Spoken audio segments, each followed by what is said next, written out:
Welcome to the Liberty and Leadership Podcast, a conversation with TFAS alumni, faculty, and friends who are making an impact today. I'm your host, Roger Ream. Today, you're listening to a special episode of the Liberty and Leadership Podcast, recorded live at the 2026 TFAS Annual Conference in Washington, D.C. This year's conference theme, Developing Courageous Citizens, reflects the moment we're in as our nation approaches its 250th anniversary and the responsibility to carry forward the principles of our founding. This episode is from a conference panel, Did Adam Smith Attend the Constitutional Convention?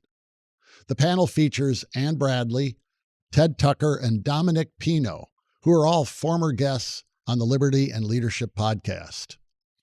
Ann Bradley is the George and Sally Meyer Fellow at TFAS and Vice President of Academic Affairs. Ted Tucker is the Executive Director of the Foundation for Teaching Economics, our high school programs division. And Dominic Pino, the panel's moderator, is an editorial writer for the Washington Post opinion page and has been an active participant in TFAS programs. Together, they will discuss how ideas from the wealth of nations shaped the founding of the United States, the role of economic freedom and limited government, and why it's never been more important to educate younger generations about these principles. And now, here's Did Adam Smith Attend the Constitutional Convention? Well, hi there, everybody. Good morning. Thanks for being here. I'm Dominic Pino with the Washington Post. Our question for today is, did Adam Smith attend the Constitutional Convention? And the answer to that is no. So we're done. We can go home.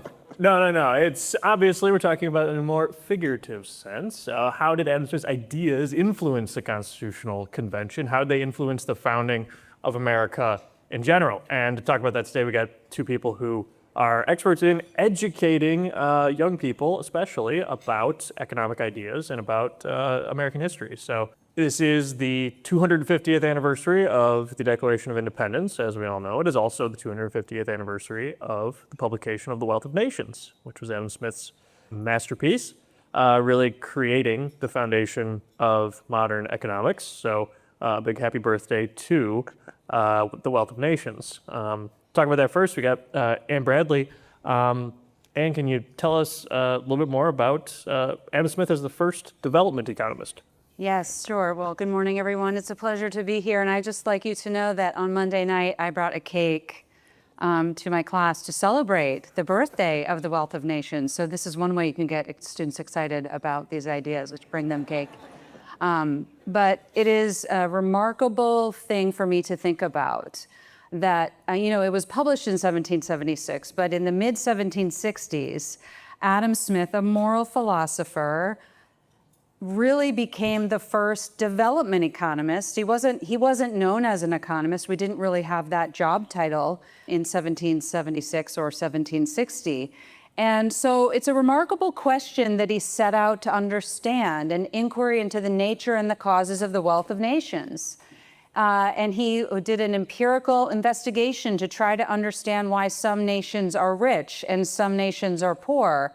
And something we talk about in the classroom is it's a question that remains today. And Adam Smith, I think if he was walking around, would say, gosh, I was right about a lot of things, and would be amazed at the abundance that we have in a country like the United States because of the economic freedom that we benefit from. So I think, some of the things that are profound insights in The Wealth of Nations that are very influential and were influential on the founding of the United States. And I would say, one point I think we should think about is that the founders believed that the prosperity of the United States was tied to it being a commercial republic. That is a place safe for commerce. Adam Smith knew that people would pursue their own interests, their own self-interest. And what was remarkable about Smith's insights is that by doing so with the right institutions, what we now call economic freedom, our founders, didn't use necessarily that phrase. We study it now thanks to Milton Friedman, who started that study 50 years ago. We understand what those institutions are and we can measure them empirically. But think about the language of the founding: limited government, private property rights, limited government interference in business. This is what Smith was writing about. It was anti-mercantilist. It was the freedom for individuals to open businesses and serve their community and their society. And I think the profound insight of Smith was that government, kind of provides the guardrails for us to do this well, but that we need to have limits on government so that it doesn't become overly involved. Because when it does that, it builds relationships with businesses that actually harm the interests of the community, so that we actually serve the common good much more profoundly than we could ever desire to do so when we allow the free market to work. And this was radical for someone to say at that time frame. And I think what's radical now is that we still have to defend and fight for these ideas. If you know me, I like to talk about, economists talk about the hockey stick of economic growth. So it's a graph that just looks like a hockey stick. So over all of human history, most people lived in grinding poverty. And Adam Smith saw the unlimited potential of human creativity, or what we might call human capital. That human capital needs to be unleashed in a system of free enterprise. And he saw that it was possible. But we need the institutions of economic and political freedom. And that's what our founders were fighting for. And you see the language in the Declaration, and you see the language embedded in the Constitution. And so I think that's what we're fighting for and thinking about today. So yes, I agree. In spirit, very much there. Thank you. Yeah, Ted, Ann was saying how we have to keep reteaching these ideas. We know that they work, we've seen that they work, but we have to keep reteaching them. Why is that, and how do we do it? I work with high school students and high school teachers for the Fund for American Studies, and we know that every generation needs to relearn the ideas of liberty and economic freedom. And the Fund for American Studies, what we do is we work with high school teachers where we bring them to professional development programs around the country. We introduce them to the ideas of Adam Smith and other economists as well, really to reinforce the ideas of economic freedom. And we'd also do that with high school students. We run econ camps throughout the summer. We run for about 1,000 plus kids.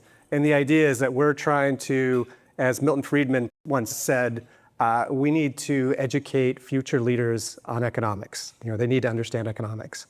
And I think he was a really believer that they need to really understand the ideas of economic freedom. For this upcoming summer, to sort of really deal with this civics crisis, or this crisis in civics, is that we've created a new program for high school students and teachers called Civics and Economics in Action.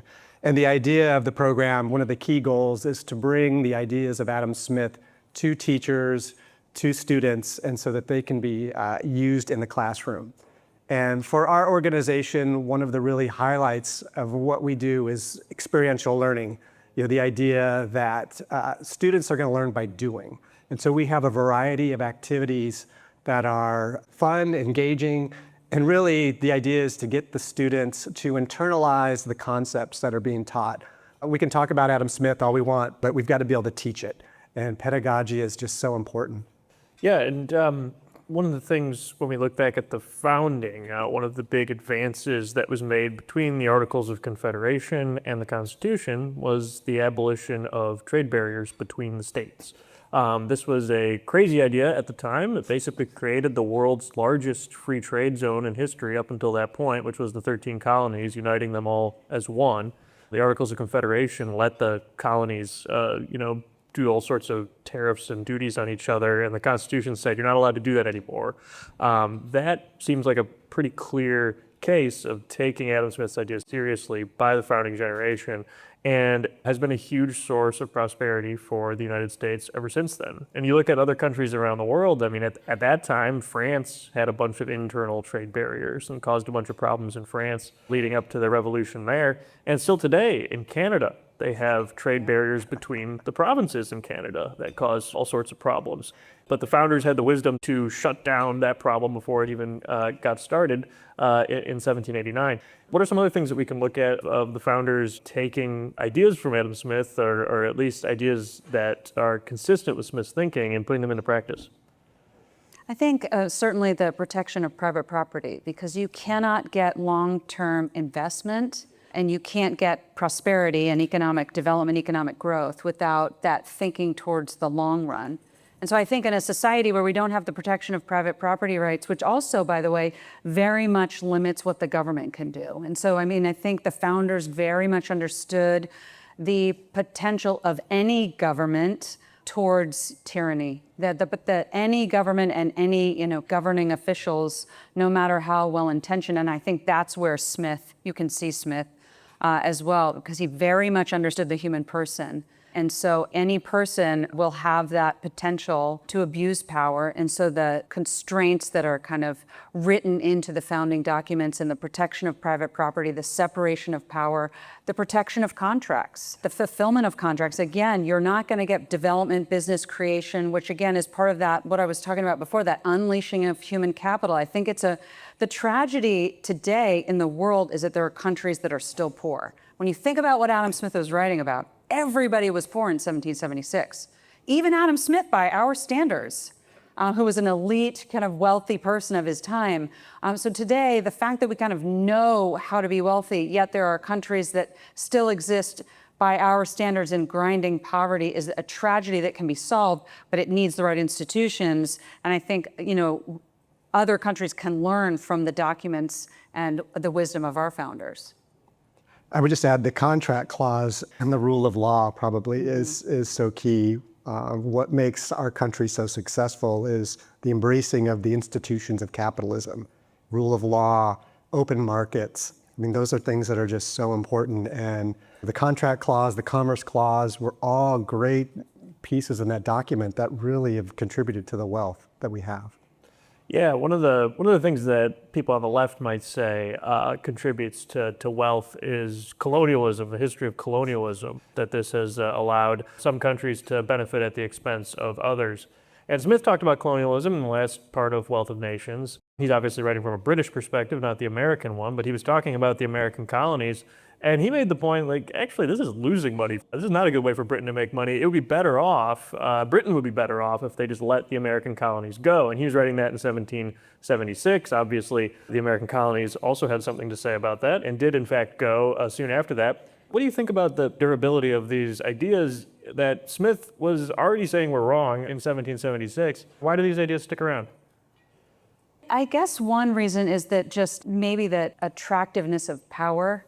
That sounds really good if you're the one kind of in charge and you get to tell other people what to do, which of course is really good if you're the one that's telling other people what to do. But I think what Adam Smith is helping us understand is that if you free up the market, everyone is better off, which I think on the left, the argument against capitalism, right, is that it's kind of like the anti-billionaire, the anti-rich type of thing, is that it's as very much, and I think Adam Smith understood this and the founders understood this, in a market economy, you're opening up positive sum games. And all of human history was dominated by negative and zero-sum games, which is if I win, it's because I'm taking from you. So that's the colonial idea. It's I'm taking from you and I'm better off and you're worse off, and we have plunder and we have violence and we have all sorts of terrible things, and we don't have these robust institutions. And so it takes Adam Smith to say, what's going to change that is these institutions, and everyone will be better off.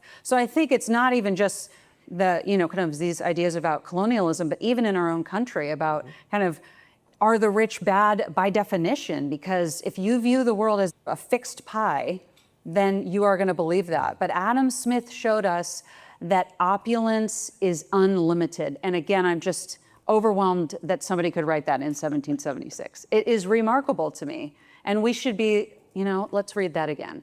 And let's think about that, because it's true today, but we don't believe it. Yeah. We believe that trillionaires or billionaires shouldn't exist because there's just like a fixed pie and they're taking it all and there's left rest. available for others. And that's just simply not true. And he showed us that a long time ago. Yeah, and to your point, it was actually more true when he was writing it than it is now, right? Like, it was true historically that a lot of times if the only way to get rich was through violence, it was through That's right. taking stuff from other people, it was through conquering land and conquering That's right. territory and taking the resources. But what commercial society allows us to do is allows us all to become better off without taking That's right. from one another. We make each other richer. Yeah. And I think Smith was really against special interest groups. I mean, he really wanted an open and free market, and really is against state-sponsored monopolies or even government dominance in markets. So by trying to create these open and free markets, he could sort of eliminate that. And the poorest societies today, the tragedy is that that's how they live. So they're 100 to 150 years maybe in the past. And so the way that you get ahead is plunder and violence and becoming a member of the ruling political tribe or class, because that's the best life you can have for yourself. So reforming those institutions is the path to prosperity for individuals across the world. And I think that's the shining light of the American experiment. And so I think that's why we have to absolutely defend these ideas, because if we don't, one thing economics teaches us, and I think we get this from Smith and others in the discipline, there is no such thing as economic destiny. So if we're lazy about these ideas, we will be lazy about our policy and we will lose our freedoms. And so we have to be vigilant about the ideas that inform our policies and our laws and our regulations, et cetera. And I think it's worth emphasizing, too, how crazy it was for Smith to write a book called The Wealth of Nations in 1776, when all these countries, all the nations were poor. Yeah. Like even Britain, which, relatively speaking, was wealthy, is extremely poor compared to what we would think of today. Adam Smith has spent most of his life probably within, 10 or 15 miles of the spot he was born in. Most people spent their entire life within 1 or 2 miles of the spot they were born in. And nowadays, we take it totally for granted that, someone commutes to work 20 miles, 50 miles away. It's just totally normal. And so when Smith is writing, what was the idea before Smith about the wealth of nations? What were people thinking before that? What were these ideas of mercantilism and things like that Smith was saying were wrong in Book 4, Wealth of Nations? The prevailing view of the time was a country to get wealthy needed to accumulate precious metals like silver, gold. And so that really caused them to emphasize exports versus imports. That's what the colonies were for, right? Manufactured goods from Britain were sent to the colonies, and the colonies provided the raw materials. But it didn't really look at the people within the country and how they could create their own wealth. And I actually think that's why the first sentence of The Wealth of Nations is about the division of labor. So what he wants to talk about right away is how people become more productive. So that's the secret sauce. If you want a nation to accumulate more wealth, the individual citizens have got to find a way to become more productive. And individuals cannot become more productive on their own. We don't live in isolation, we live in community. And so I think that gets to this idea. Mercantilism is kind of isolating, right? It's this idea that we're gonna kind of close ourselves off, we're gonna assume that we can kind of export, but we're not going to import. And so that kind of forces us to kind of figure out how to produce what we need on our own, which is naturally inefficient, which means we're going to raise the cost of production, which is going to limit the division of labor, specialization, and lower our overall productivity. So there's a lot there, but I mean, that's the first line. So I think he's on to something very early in the text, which he wants to help us understand, but it is very much a reaction against mercantilism, which he clearly understands is tied to monopoly privilege and what we would today call cronyism. He's very worried about business interests, and he kind of warns when we see businesses kind of near the Capitol, and they're up to something when the kind of business interests want to have meetings with policymakers, is basically what he's saying. You should be worried about that. And so he kind of understands that protectionism should be very, very limited when it's only absolutely necessary. Otherwise, the market will do what we need it to do. Yeah, division of labor is really the consistent theme throughout The Wealth of Nations, right? It's this idea that we specialize in things, we get good at them, and then we get so good at them that we're able to then sell our products to other people. Before Smith was writing, everyone did every job. You made your own clothes, you grew your own food, you produced everything that you needed. You tried to do as much as you could yourself because there wasn't stores to go to. There wasn't places you could go to buy a lot of these things. And you didn't really have money income anyway to buy it with. People were subsistence farmers and all that. Whereas today, we just think it's totally normal that you have a job, you have one job, and you do that one thing, you specialize in that, and you buy everything else you need from other people that have jobs that are making those things. So, this suit, I didn't make this. I actually bought it just down the street from here. And who knows how many people made this suit? There were lots of different people involved in making that, probably from all over the world. And that entire just complete paradigm shift in the way that we think about the nature of work, that is all really recent in human history, right? That one exercise I have my students do in the classroom is to, my Friday class meets at 9 o'clock. So they haven't done that much, right, before they arrive in the classroom.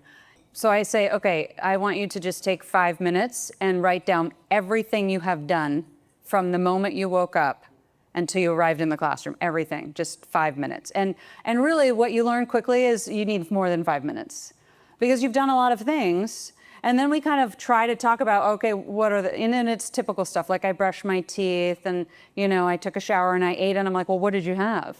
And everybody says different things, and some people don't eat breakfast, but so you're gonna eat sometime today, right? Because, your body needs fuel, and they say yes, and you had coffee. Anyway, you see where I'm going with this. But they didn't make their clothes. I didn't either.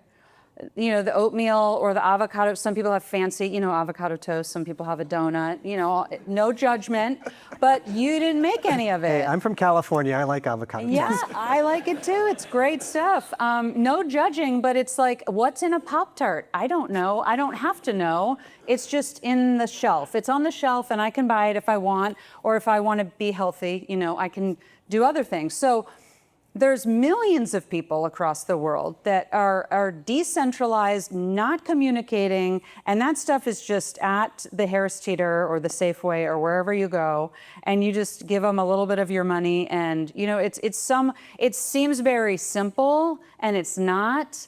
And I think the idea we need to communicate to our students is that there's this whole thing behind that that's very sophisticated and complex, and if we don't appreciate it, we'll destroy it. That's what we need to learn from Smith, is that this system is very robust, but if we don't appreciate it and we think we can tinker with it.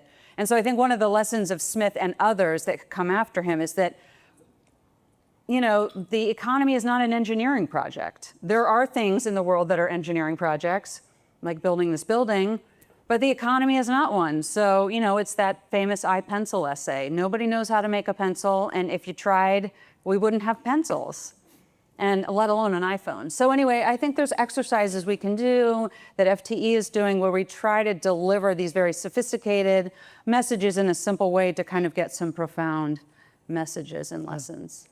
And I think I would just add, and maybe change the topic slightly, is that, Adam Smith wasn't like an anarchist.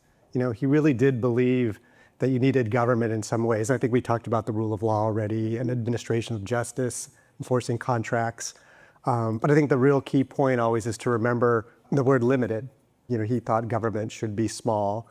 And when I think about how we're moving forward today, and you just see how large our government is getting, I always think back to Smith and wish and hope that when we're teaching our programs, we're going to be reinforcing that idea that we want a smaller federal government, for example. We don't need all these regulations. I think Anne's already said many times about the importance of the markets and how they can solve a lot of these problems and issues that we deal with. Yeah, that relates to a question we got from the audience about would Adam Smith look at our current economic climate and see crony capitalism instead of actual free markets, and what would he do to course correct today for this oversized government?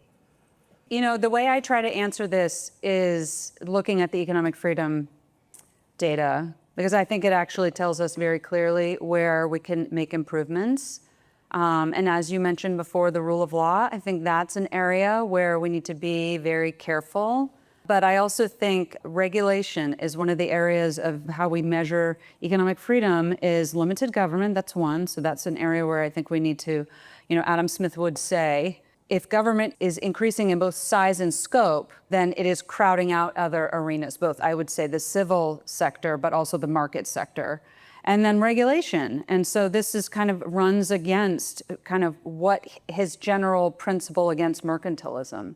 And so I think when you look at the regulatory overreach, and the United States is certainly not the only country, of course, that faces this. There's countries that are far worse than us. But I think this is an area where we should be concerned and where we should look for ways to make improvements. And I think a lot of this is on the state and local level. I don't have all the answers, but if you look at housing prices, which is something that a lot of people are concerned about, this tends to be about zoning regulations, and those tend to be at local levels. And I think there are things we can do to change those, but I think it's about kind of getting involved in those types of policies and advocating for change. So I very much think that we can look at the economic freedom data and help, kind of go back to the principles of Smith, which is, as you said, government should be limited. It has a role, but Smith and the founders knew that it would necessarily try to grow beyond its necessary and limited role. So constraints, the founders understood constraints, right? And they also understood that the constraints would always try to be broken. And so that's part of what, kind of the citizens have to do. And then I think, kind of from my perspective, I think regulation is another area where I think we're going down a road where we need to course correct now. And I would just say enroll your students, if you have grandkids, children, in programs like what we offer. I think that everything has to really start at that middle school, high school level of educating our youth. They need to be introduced to these ideas. I'm sure all of you in the audience have had the experience of your student comes home and you cannot believe what the teacher just told them about the importance of, or how bad capitalism is. And so I think that being able to equip your students to be able to counter that kind of thinking is crucial. So, not just programs like what we offer at the Fund for American Studies, but there's other also more conservative organizations out there, but really look for those to supplement your student or grandkids' education. Yeah, and one of the other questions we got from the audience is related to this. It's, why are the ideas of socialism so attractive compared to capitalism? I have an answer to that. I think, Friedrich Hayek had an answer to that, which is that our instinct as humans, because there's ideas of markets and generally growing economy and positive sum gains, because of all these ideas are pretty new, it's very natural for humans to still think in terms of zero sum. And it's very, that's how our brains are wired. That's how we have developed as people for a long time. And it used to be the case, for not that long ago in the grand history of the world, that the best way to get ahead was to take money from other people, was to take stuff from other people. And so when we see the government as a tool to do that really effectively at a really large scale, that can be an attractive proposition if we don't have the right education and we don't have the right understanding of why that is. Hayek called this the atavism of social justice, this idea that this is like a leftover thing in our brain that we haven't gotten past yet. We probably won't for a very long time because of just how slowly those things change internally. So what are some effective ways that you guys have learned about how to communicate to younger people, especially about why some of these ideas are not as attractive as they might seem? For me, it's just really trying to teach the economic way of thinking, which is that economics is about human beings and how they make decisions and expected costs versus expected benefits, that we're not kind of, homo economicus with Excel spreadsheets in our heads, and my joke, by the way, is that I just referenced GDP earlier, which we do, but my joke is that when they come to Washington, I'm like, there's 1,000 cocktail parties in Washington, D.C. every night, and you might one time be at a cocktail party where you're stuck in a conversation and you don't know how to get out of it. Just start talking about GDP because nobody cares, nobody's interested, and you can literally make up the numbers. Nobody will know, right? So why do I say that joke? I say it every semester, and why am I telling you this? Because this is where economics has kind of lost its way. Economics is about humans who have infinite dignity, and it's about their flourishing. If you start every class with that, people care.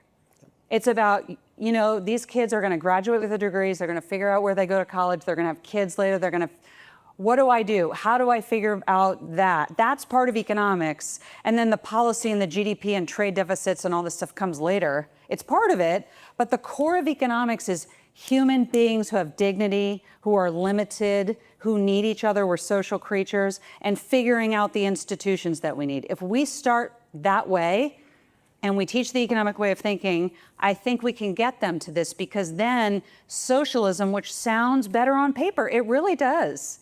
It sounds like they're smart people. We can put them in charge. They care about fairness and equality. And they can, again, divide up the pie because they kind of know, they can see into the distance, and they can kind of sort it out. There's not going to be corruption, et cetera. It sounds great. But then when you kind of engage them with the economic way of thinking and show that it has never worked, it doesn't work, and it actually creates everything you don't want to have happen, including violence, plunder, tyranny, and the absence of abundance.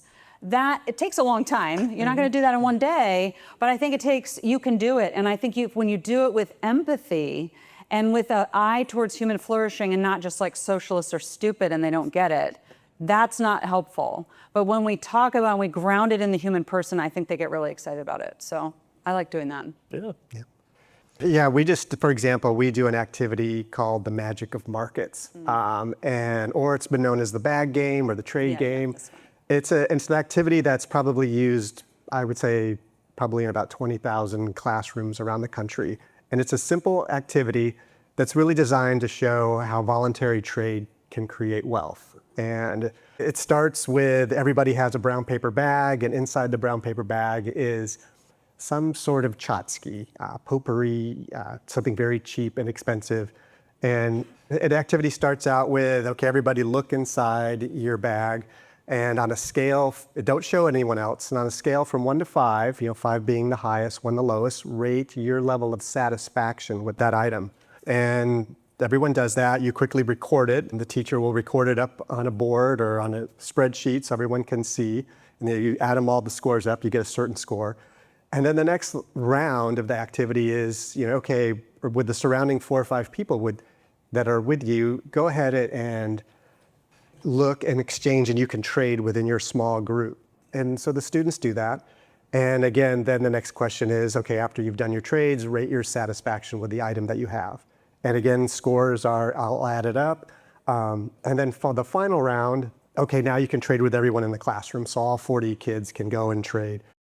It quickly becomes apparent, once the scores are added up, that in each round, the level of satisfaction gets higher. So by the end of the round, when you can trade with everybody, you're more likely to find an item that you like better than maybe what you started with. And so I think that's a very simple activity that really reinforces the idea that trade can create wealth. And nothing new was added to the room, and we really emphasize to the students here, it's not like we've added something or taken away. All we've done is let you have more ability to make exchanges. And it's all voluntary, because there's some kids that might have an item at the very beginning that they're not going to trade, and that's important as well.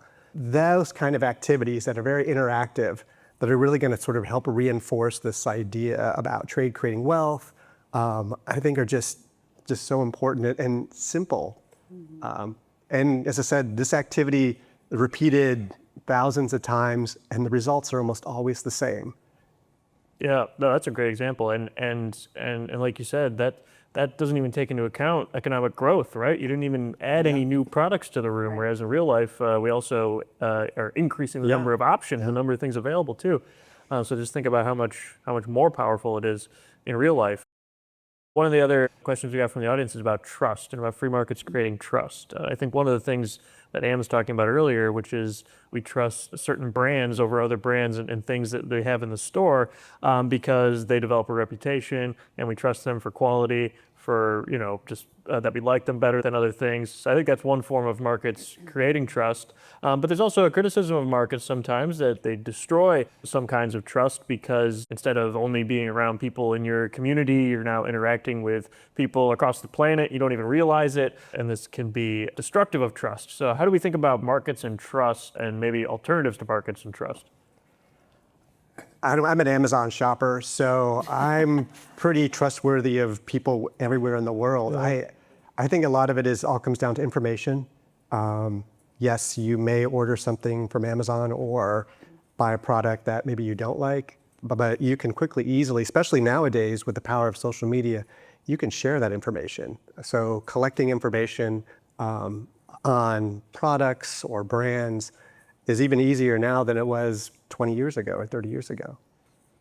I think it's such a great question because I think when I think of, society in general, I think of kind of three main spheres of social life. So, there's the state, government, there's the market, but there's also kind of the Tocquevillian notion of civil society. And I think there's a lot of robust, really amazing things that happen there. The family, your neighborhood, church, nonprofit activities. And so I think there's a lot of trust and friendship and love and those types of things that develop there. So I don't think you outsource all of that to the market. So I think we could overstate what the market is supposed to do. But that said, so, kind of the relationship that you have with your next door neighbor, you might kind of, do things for your neighbor and have a relationship of trust with your neighbor. And that's because of a personal relationship. And Walmart or Amazon, you trust them, but, you're not like the Walmart down the street from my house, the person that checks my receipt. I'm not like going to get invited to that guy's daughter's wedding or something. So, I don't think markets necessarily establish the same types of friendships that you get in other arenas of social life. But what happens with the trust, the anonymous trust of markets is actually very important. Hayek and Friedman believed that this was essential for democracy. Because, what Adam Smith also kind of understood is that you can only know so many people, right? You can only be neighbors with so many people on the street. So there's only like so many cups of sugar that you can lend out because you can only know so many people. So Hayek would actually talk about the market process. He would use the word catalaxy, which means, one translation of that word is to bring into the community, that markets bring people into the community. So Amazon is bringing Ted into the Amazon community and the rest of us probably. Now, we're not like having a block party together, so it's different, but there's social cohesion and trust that comes from those repeated exchanges. And that Hayek and Friedman would later say that that's why economic freedom is essential for political freedom.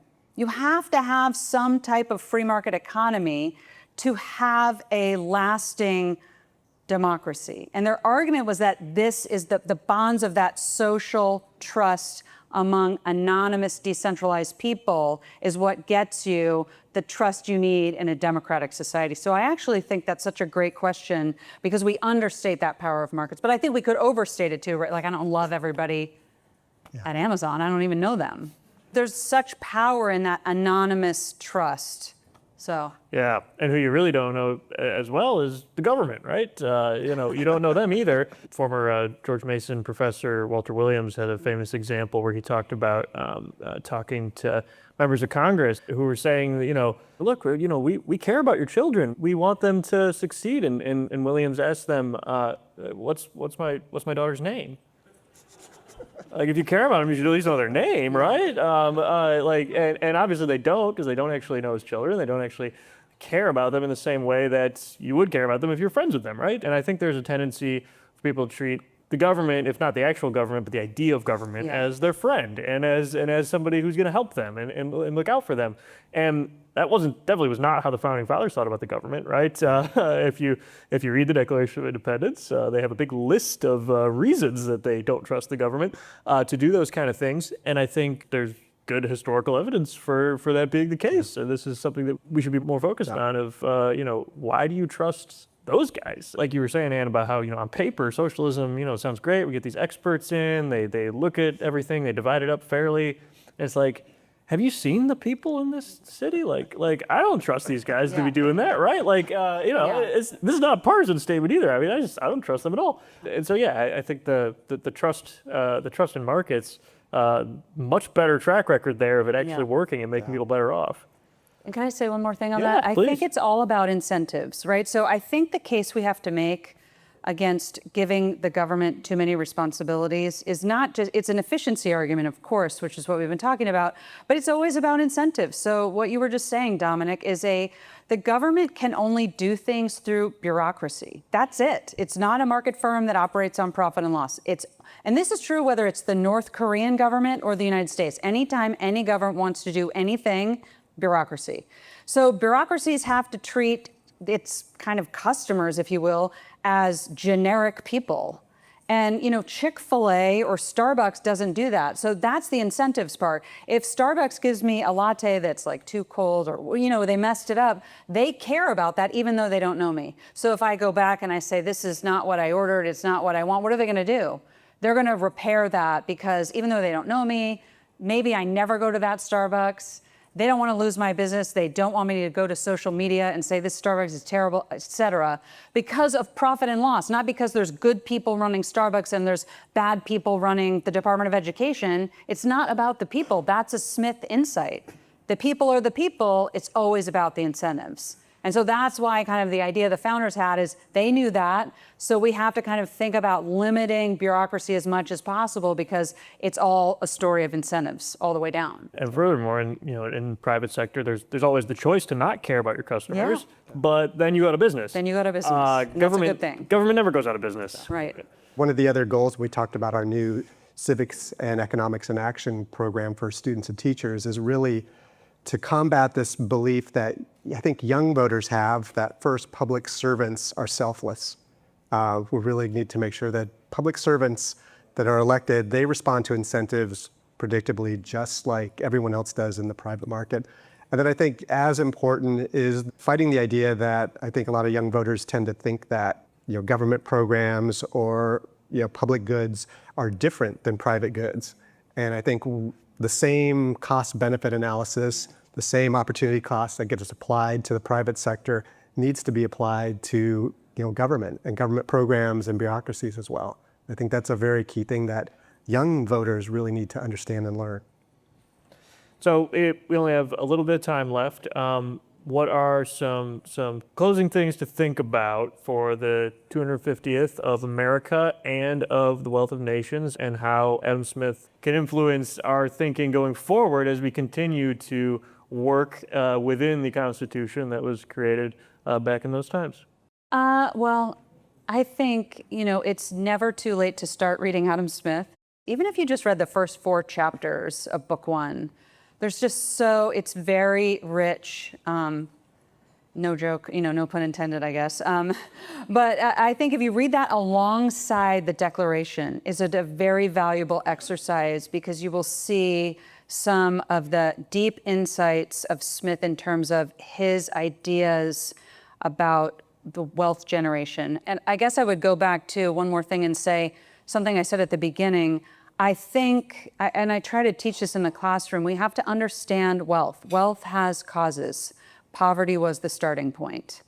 And so when you think about the exponential economic growth and wealth that we live in today, especially if you're born in a country like the United States, it's very easy to take it for granted. It's very easy to think that it's always been like this and it will always be like this. And that's not the case.